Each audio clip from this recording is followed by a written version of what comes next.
તો આગળ સમાચારમાં વાત કરીએ તો ગીર સોમનાથથી સમાચાર સામે આવી રહ્યા છે। ગીર સોમનાથમાં શિક્ષિકાનું અમાનવીય વર્તન જોવા મળ્યું છે। વેરાવળની દર્શન પ્રાથમિક શાળાની આ ઘટના ધોરણ 6 ની વિદ્યાર્થીની સાથે અમાનવીય વર્તન જોવા મળ્યું। તો શિક્ષિકાએ અમાનવીય વર્તન કર્યા હોવાના આક્ષેપો કરવામાં આવ્યા છે। વિદ્યાર્થીનીને 1 કલાક સુધી અંગૂઠા પકડાવ્યા, તબિયત લથડતા તેને સારવાર અર્થે લઈ જવામાં આવી છે। તો બાળકીના પિતાએ પોલીસ ફરિયાદ દાખલ કરાવી છે। સમગ્ર મામલે કાર્યવાહી હાથ ધરાશે। સમગ્ર મામલો પોલીસ મથકે પહોંચ્યો। આ મામલે પોલીસ કાર્યવાહી હાથ ધરશે। વેરાવળની દર્શન પ્રાથમિક શાળાની આ ઘટના ધોરણ 6 ની વિદ્યાર્થીની સાથે અમાનવીય વર્તન જોવા મળ્યું છે। એક શિક્ષિકાનું વિદ્યાર્થીનીને 1 કલાક સુધી અંગૂઠા પકડાવ્યા, તબિયત લથડતા વિદ્યાર્થીનીને તાત્કાલિક સારવાર અર્થે હોસ્પિટલ લઈ જવામાં આવી।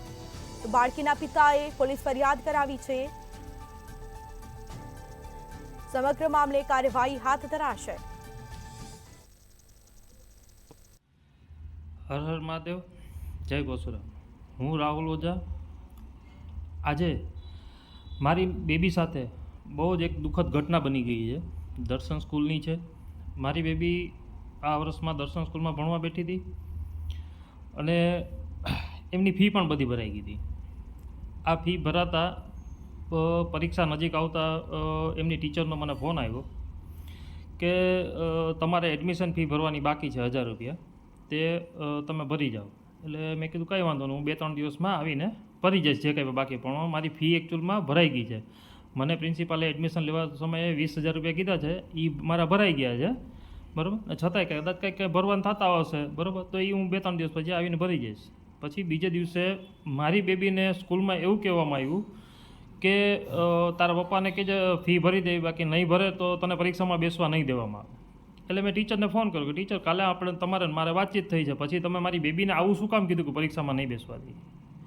એટલે હું થોડા દિવસમાં આવું છું। હું એકચ્યુઅલી ધંધાના કામે બહાર હતો, બરાબર। હું થોડા દિવસમાં આવું છું, હું ફી ભરી જઈશ। પછી બીજે દિવસે આવું કહેવામાં, ત્યારે હું રાતોરાત વેરાવળ પહોંચ્યો। બીજે દિવસે સવારે મેં એના પ્રિન્સિપાલ જોડે વાત કરી કે સર આવું શેના માટે એમ, પરીક્ષામાં ન બેસવા દો એટલે મેં તો હું કલેક્ટરમાં ફરિયાદ કરું।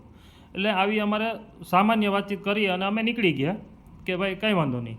અને 1000 રૂપિયા ફી મેં પછી ત્યારે ભરી નહોતી। મેં સાહેબને કીધું કે મેં ભરેલા છે, મારી આગળ પહોંચ છે, આ 20000 રૂપિયાની મેં પહોંચ બતાવી, જેમાં તમે દાખલ ફી, સત્ર ફી બધું તમે લખ્યું છે અને એ મારી આગળ પહોંચ છે, હવે છે ને